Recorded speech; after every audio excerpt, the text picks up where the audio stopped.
এটা হচ্ছে ঘাটলা আমাদের। আর এই ঘাটলার পাশেই হচ্ছে এই জায়গাটি। আর অনেক সুন্দর জায়গাটি, চারপাশে হচ্ছে গাছ। ঠিক ওই দূরে হচ্ছে আরেকটি বাড়ি, সুন্দর মাটির ঘর, টিনের ঘর। অবশ্যই বৃষ্টির জন্য এবার আমি অত বেশি বের হইতে পারি নাই, যার কারণে হচ্ছে ভিডিওগুলো নিতে পারি নাই।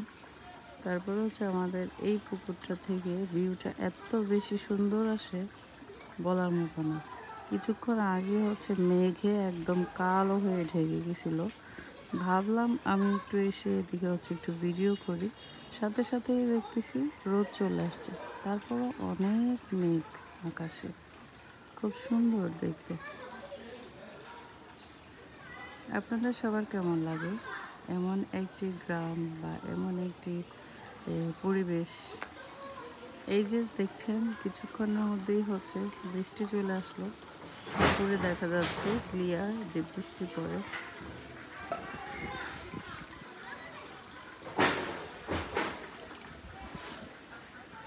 আমরা তো জাস্ট ভিডিওতে দেখি, কিন্তু সরাসরি এই দৃশ্যগুলো অনেক সুন্দর। আর নোয়াখালীতে হচ্ছে প্রচুর পরিমাণ গাছ, আর গাছের জন্যই হচ্ছে এত বেশি ভাল লাগে। সবুজ, চারপাশে হচ্ছে সবুজ। ঠিক ওই পাশে হচ্ছে একটা এতিমখানা, মানে এখানে হচ্ছে বাচ্চারা কোরআন শিখে, হিফজ করে। এটা হচ্ছে মাদ্রাসা। আগে হচ্ছে আসলে এই জায়গাটা পুরো স্পষ্ট দেখা যেত। এখন এই যে বাঁশ গাছ থেকে হচ্ছে বাঁশের যে চিকন চিকন বাঁশগুলো আছে সম্পূর্ণ হেলে পুরো পুকুরে পড়ছে। আর ওদের ঘাটলাটা হচ্ছে ঢেকে গেছে।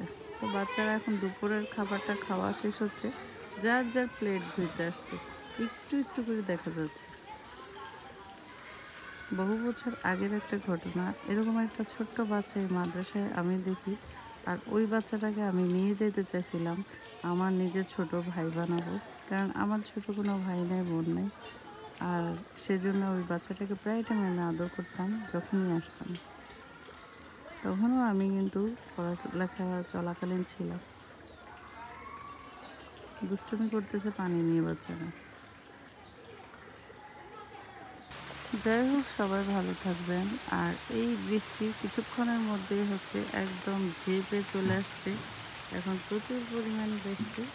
আর আমি হচ্ছে টিনের নিচে আর এই গাছের নিচে বসে আছি। এটা একটা কাঁকরোল গাছ। যখন আমরা শহরে চলে যাই তখন হচ্ছে আমরা অনেক বেশি মিস করি এই গ্রামের পরিবেশটি আর এই অপরূপ সৌন্দর্য, এই সুন্দর দৃশ্য। এগুলো হচ্ছে একচালা একটা ঘর, যেটাতে রান্না করা হয় মাটির চুলায়। পাশেই হচ্ছে হাঁসের একটা ঘর। আর ওই দিকে হচ্ছে অনেক গাছ। ঠিক এই দিকে হচ্ছে বসে বসে বৃষ্টি ছুঁয়ে আসি। আর এই বৃষ্টি ছুঁতে অনেক বেশি ভালো লাগে।